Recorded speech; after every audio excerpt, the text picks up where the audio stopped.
tigi kono woniri si goɗɗo woni o suivi ko wi'a kon fu o ƴetti lekkele makko ɗe no wi'irano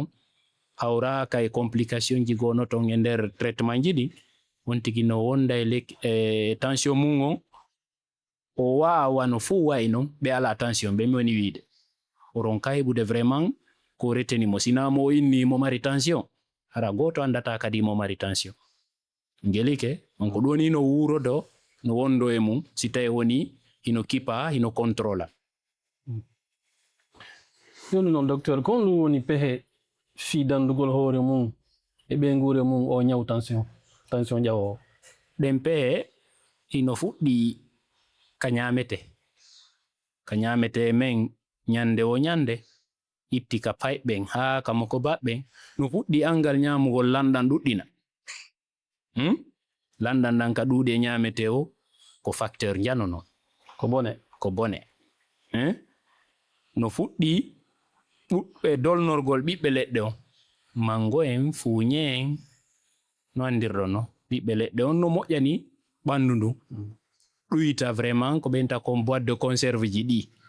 sardine en cornan beef en hara dolnorale ɗum par ce que ko ɓuri kon ko lanɗan conservirte ma hay sina ɗum conservira hara lanɗan no heewi e nder mum donc mode de vie on hygiène bon laaɓal ñamete on harana ngal laaɓal tuundi ngal wiyeten ɗa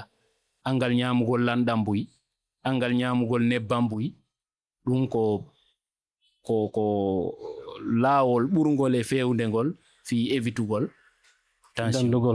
dandugol hoore mum danda ɓe wondi ɓe.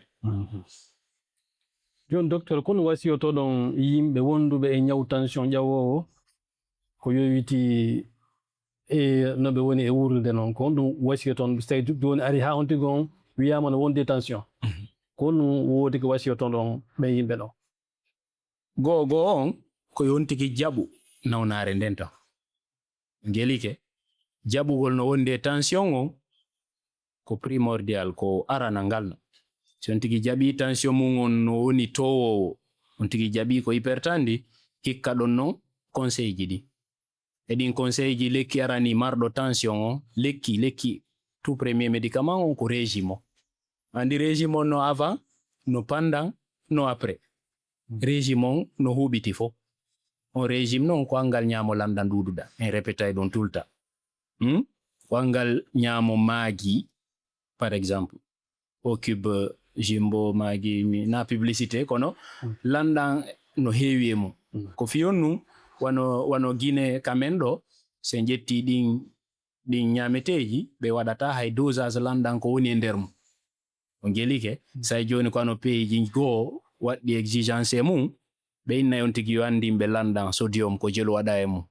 ɗum ɗo ko jelu waɗa e mum ɗum ɗo ko jelu waɗa e mum ɗum si tawi no windino ka kaydiwoy hino wawa no rewede ɗon inna on tigi ɗuytir fecco ɗuyita ɗum ɗo kono enen ɗo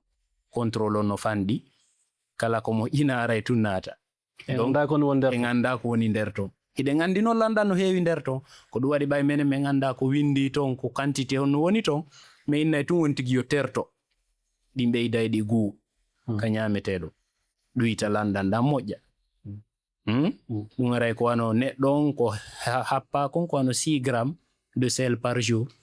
ɗo wawi eɓɓoyde ɗum ɗon ɗon 6 grammes par jour o yadata kon ko ɗum woni par 24 heures wono wonugol 6 grammes ma ley ko ɗon moƴ lanɗa wonota ko ɓawa mum kono kaɗan ɗuuɗi o ɗallorray.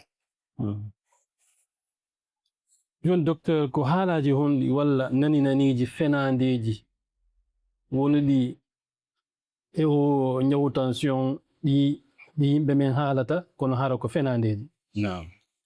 ɗum no fuɗɗori ko innugol yimɓe ɓen tension waɗay tummande o gelike innugol yimɓe ɓen siɗa wondi e tension ɗa do a heɓo mande si mande waɗale ara a wonda e tension ɗum ko naniji yimɓe ɓen duwaka wattande ila e mum par ce que en yewti wondema tension on no nanga on tigi ara e ɓaali mande hay fuy o gelike ɗin mum ɗum ko innugol mimmiɗo e jam mi ala tension docteur inni tension an no towi kono fuy min fuy ala mosude ɗum kadi ko erreur jano noon duwaɗo wattanede ila e mum ko sikkugol kadi tension ko aden towa duuɓijo tun tension nangata ɗum ɗon kadi ko erreur janono ma innugol min simi woni mi ƴetti lekki kin mi wonay ɓenta kon addict wonanay lan probléme woɓɓe naata wuti hoorema lekki tension ɗum kadi ko erreur janono woɓɓe inna sa fuɗɗike lekki kin ɓay min inna on tigi darnata ara heɓi probléme ta fuɗɗo yaru kankaliba yaru ɗum ɗo kankaliba o me wona contre mo kankaliba si tawi woni on tigi waɗa sukkare mum ino yarde no waɗande mo bien quelque part on dino a yarde woni remplace ata lekki ki da ƴetto kankaliba autant que tu veux mais ƴettu lekki maki no inniraɗano goɗɗum go kadi ko yimɓe ɓe woni wadde ko moƴƴanaɓe ko ƴettugol lekkele ka yaasi hono lekkele ɗuytay ɗum muse koye ibuprofene diclofenac en ƴetta tum ɓutta ɗon woɓɓe inna terre à terre lekkele bonnayɗe ɓooƴe en yewtino ɓooƴe ɗen nona sombo tension to ngelike voilà e sikkugol tension mum dikkata himo contrôle ono dikkata kono o tigi no wawi wurdude e mum si tawi woni jokki ko docteur ɓe wima ko ha tension arta ka ɗaɓɓa ɗon tanke mo ka ɗaɓɓa ɗon iɗen woɗɗini complication o ngelike ko objectif lekki kinno yo tension wonu ka o ɗaɓɓa ɗon évitugol